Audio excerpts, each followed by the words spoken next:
पंचायत चुनाव पर रोक के बाद बयानबाजी का दौर जारी है। कांग्रेस प्रदेश अध्यक्ष आपको ये बता दें कि जो कांग्रेस प्रदेश अध्यक्ष है करण महारा, उनकी ओर से सरकार पर निशाना साधा, तो वहीं बीजेपी प्रदेश अध्यक्ष महेंद्र भट्ट ने भी प्रतिक्रिया दी है।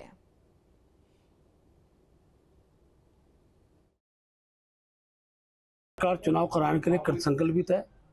हम न्यायालय का सम्मान करते हैं। न्यायालय जो भी दिशा देगा उस दिशा के तहत चुनाव होने चाहिए।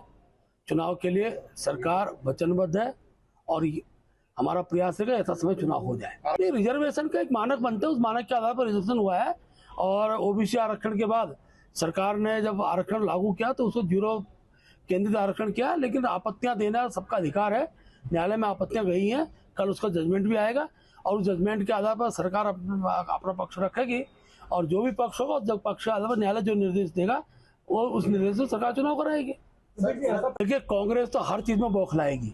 अभी जो डिसीजन न्यायालय हमको भी देगा, हम तो चुनाव कराएंगे उस डिसीजन पे। हम तो हर स्थिति में चुनाव के लिए तैयार हैं। जो जिला पंचायत अध्यक्ष है उसका आरक्षण लागू नहीं है, जबकि जिला पंचायत की सीटों में चुनाव होता तो फिर बीजेपी ने तय किया था कि वो अपनी सुविधा के हिसाब से आरक्षण लागू करेंगे 12 सीटों में। इसके अलावा जो अभी यशपाल आर्या जी ने जो अपनी बातें कही वो बिल्कुल ठीक है। रोस्टर सिस्टम को जो जीरो किया है, जनगणना 2011 की जनगणना के हिसाब से इलेक्शन है और रोस्टर जीरो किया गया है। जो रोस्टर 5 और 6 में जिनका नंबर था, अब उनका जिंदगी में नहीं आएगा। अगर वो 40 साल का बंदा है और उसका रोस्टर जीरो होने की वजह से नंबर नहीं आया है, तो अब जब 25 साल बाद नंबर आएगा तब तो वो बेचारा 80 साल का या 85 साल का हो जाएगा। तो मतलब उनको जिंदगी भर के लिए वंचित कर दिया है। और महिला आरक्षण, ओबीसी का आरक्षण, एससी का आरक्षण सारा बुरी तरीके से प्रभावित इनने किया है। कहीं जनसंख्या के आधार पर आरक्षण कर दिया, कहीं परसेंटेज के हिसाब से आरक्षण कर दिया। तो दो किस्म की चीज़ें नहीं हो सकती थी। और देखिए, चिंता जग जाहिर है।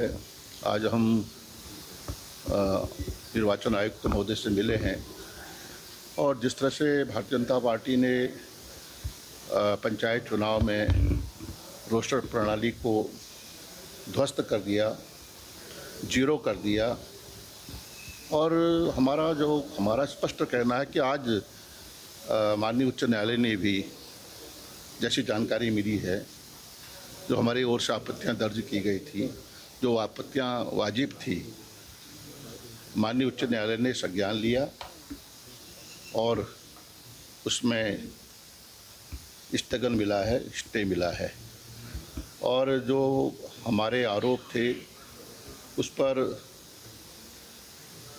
माननीय उच्च न्यायालय ने उन आरोपों को कहीं न कहीं सच माना है।